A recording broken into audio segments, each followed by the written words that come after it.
So today I want to talk about iOS 16.6 because this software to me made no sense. Apple is set to be releasing a major software update with no new features. I couldn't understand why Apple would be doing this. iOS 16.6 basically has no real new features and changes to really talk about. There's just so minor things here happening in regards to new features that I've even called it a disappointing update. However, over the past couple of days, ever since Apple delivered iOS 16.6 RC to developers, I've installed it on basically all these devices that you see here, the XR, the iPhone 11, the iPhone 12, 13, and 14, and basically did a few test runs with battery and performance. And now I think I understand why Apple is releasing iOS 16.6, such a major update with no new features. And it looks like their focus is stability, bug fixes, enhancements, and battery improvements overall. So over the past couple of days, by the way, iOS 16.6 will most likely be released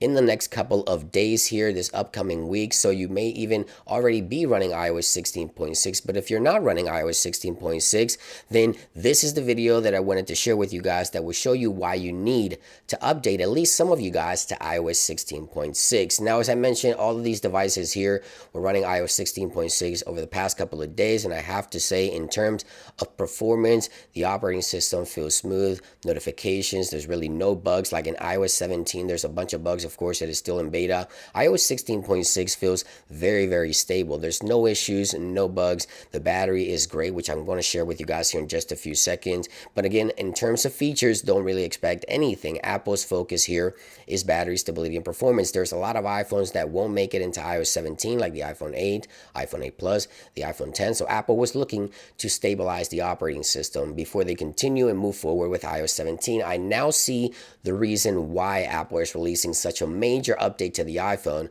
with no new features. And this is something we all want. Even if you're running iOS 17, I would recommend you actually downgrade to 16.6 once it is available. It is very stable. And let me share with you guys the battery results. Now, for the most part, out of 5 devices here, 4 of these devices perform extremely well. What you're looking at here is a time lapse of a battery test on all of these devices. The brightness was up 60% on all the iPhones. Wi-Fi and Bluetooth was turned on, and I did 4 hours of music playback and the rest of the time video playback. And the first device to die was the iPhone XR with about 5.5 hours of on-screen time, which is okay but not the best. But then we go to the iPhone 11 and the iPhone 12. They went 8 hours of on-screen time in iOS 16.6, which is impressive.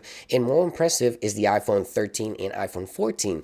These devices lasted a good 9.5 hours of on-screen time running iOS 16.6, which was amazing and impressive to me to see that Apple has improved the battery so much on these devices running iOS 16.6. And that alone, the battery performance, stability, and everything else in iOS 16.6, although there isn't any new features, this is the main reason why you should update the minute, and you need to update the minute this software is released to the general public. Now, as I mentioned, this software will most likely be available here in the next couple of days, maybe by the time you watch this video on the week of the 24th of July. We'll most likely see. Of course, stay tuned here to the channel. Once it is released, I'll make sure to update you guys with a video as well. But yeah, now I finally understand iOS 16.6. It is stability, performance, and battery improvements update for the iPhone. And I just wanted to share those details with you guys. Thank you for watching. I hope you guys enjoyed the video and found the information helpful, and I'll see you guys on the next one.